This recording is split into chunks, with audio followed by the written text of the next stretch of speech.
لیکن مولا آپ آتے قتل ہو جاتے، شہید ہو جاتے، بات ختم. یہ عورتوں کو لانے کی کیا ضرورت تھی؟ اور جب نہیں، اب میرا مولا جواب دے، تم کیا سمجھ رہے ہو؟ کربلا میں شہید ہو جاتا، بات ختم ہو گئی تھی. میرا بیٹا مار دیا گیا، دین بچ جاتا. تب مولا کہ اب آگے بڑھو، تب سمجھ میں آئے گا تمہارے کہ اگر میں ان کو نہ لاتا تو ہوتا کیا. ایک منظر کی طرف اشارہ کر کے آتا ہوں مصائب کی طرف. باتیں تو بہت ہیں. صلوات بر محمد.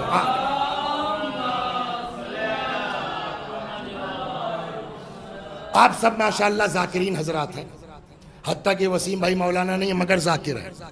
پڑھتے رہتے ہیں نا آپ لوگ مجالس میں کہ جب یہ لٹا ہوا قافلہ، خوب توجہ رکھیے، یزید کے دربار میں آیا تو اس وقت کا منظر کتابوں میں کیا لکھا ہے؟ یزید تخت حکومت پر بیٹھا ہے، سونے کی لگن ہے، اس میں امام حسین سلام اللہ علیہ کا سر مبارک رکھا ہے. اور ایک چیز میں سناؤں آپ کو، کتابوں سے پتہ چلتا ہے نا، جو روایتیں کہتی ہیں وسیم بھائی کہ امام حسین علیہ السلام کے دانت بڑے خوبصورت تھے، جو کتابوں سے پتہ.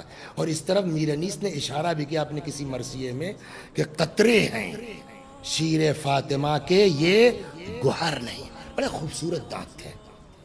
روایت کہتی ہے کہ اس ملعون نے امام سلام اللہ علیہ کا سر اطہر رکھا اپنے سامنے.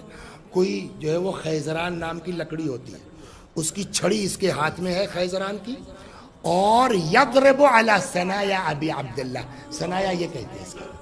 اور وہ امام کے، یعنی ایسا ہی عجیب منظر تھا کہ ایک آدمی سے نہیں برداشت ہوا، وہیں کھڑا ہو گیا. اس نے کہا ارفع قصیبک، ہٹاؤ اپنی یہ چھڑی، میں نے دیکھا ہے رسول اللہ نے یہاں کے اوپر اپنے لب رکھے ہیں. یہ ایک منظر. دو، سامنے اہل بیت علیہ السلام بے مقنع چادر کھڑے ہیں، ہے نا. ادھر سامنے 700 کرسی نشین ہیں.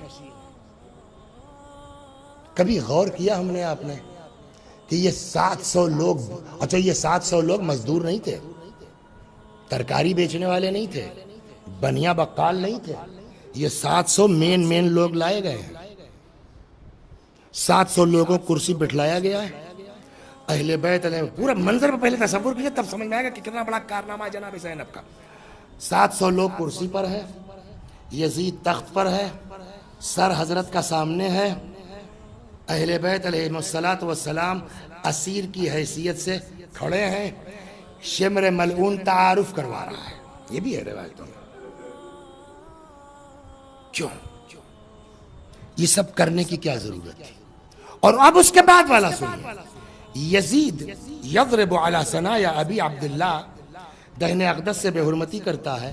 اور اس کا جملہ پہلے یہ سن لیجئے پھر سمجھ میں آئے گا. کہتا ہے اما قرأت القرآن یا حسین، معاذ اللہ، جس کے گھر میں قرآن اترا اس سے اس انداز سے بات.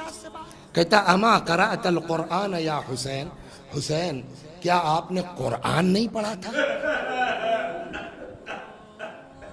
اور یہ آپ تو میرا ترجمہ ہے نا، ہم لحاظ اور ادب میں آپ کہہ رہے ہیں اما قرأت القرآن، حسین کیا قرآن نہیں پڑھا تھا؟ اس کے بعد آیت پڑھتا ہے. آیت کیا ہے؟ قل اللہم مالک الملک تعطی الملک من تشاء وتنزع الملک ممن تشاء وتعز من تشاء وتذل من تشاء بیدک الخیر. اللہ ملک کا مالک ہے، جس کو چاہتا ہے عطا کرتا ہے، جس سے چاہتا ہے چھین لیتا ہے، جس کو چاہتا ہے عزت دیتا ہے، جس کو چاہتا ہے ذلیل کرتا ہے. سب تیرے ہاتھ میں ہے، بیدک الخیر. ہو گئی نا.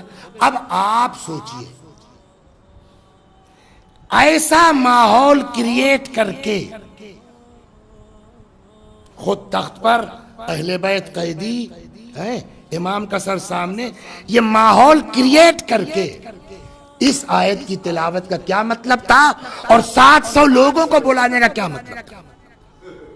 جو میری سمجھ میں آیا ہے کہ شہادت امام حسین سلام اللہ علیہ کوئی معمولی چیز نہیں ہے. ابھی لوگوں کو پتہ نہیں ہے، کل جب لوگوں پر ظاہر ہوگا تو لوگ ہنگامہ کر سکتے ہیں. اور ہوا سن 63 میں مدینے والوں نے آدمی بھیجا کہ جاؤ یزید کو دیکھے ہو یہ کون سی بلا ہے. اور جب آ کے وہاں رپورٹ دی تو لوگوں نے بیعت توڑ دی. عبداللہ نام کے آدمی کو جو ہے وہ وہاں کا حاکم بنا لیا. وہ پھر واقع ہررا میں نہیں جانا ہے مجھ کو. تو یہ کہیں نہ کہیں ڈر تھا یزید کو کہ یہ باتیں جب ظاہر ہوں گی تو میرے خلاف ہنگامہ ہو سکتا ہے. اس کے لیے ابھی سے مبلغ بنائے جائیں. ابھی سے مبلغ بنائے جائیں.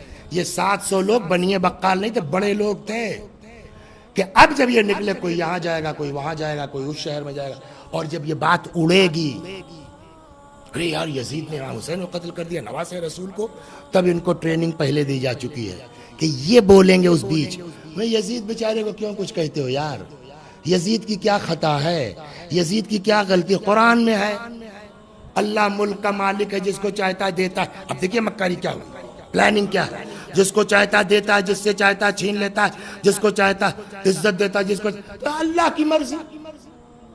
اس نے اہل بیت کو حکومت نہیں دی, یزید کو بنا دیا. اہل بیت اسیر کی حیثیت سے کھڑے ہیں, یزید کو اللہ نے عزت دے دی, تخت پہ بٹھا دیا. اس میں یزید کی غلطی کیا ہے؟ آپ دیکھ رہے ہیں کتنی بڑی پلاننگ ہے. اس کو پڑھنے کے بعد اگر آپ کو درد ہے شہادت حسین کا تو آپ اس منظر کو سمجھ کے سوچ کے غور کر کے بے چین ہوں گے کہ ارے مولا یہ کیا ہوا. وہاں کربلا میں آپ نے سب کچھ قربان کر دیا, یہاں شام میں بیٹھ کے یہ کمبخت ایک آیت پڑھ کے اپنی حقانیت کا اعلان کر رہا ہے. مولا کوئی انتظام کیا آپ نے اپنی قربانی بچانے کا؟ اب امام جواب دیں گے مسکرا کے عجب نہیں, وہاں نہیں سمجھ پا رہے تھے نا تم, جب ہم نے وہاں مکے والوں سے کہا اللہ ان کو اسیر دیکھنا چاہتا ہے.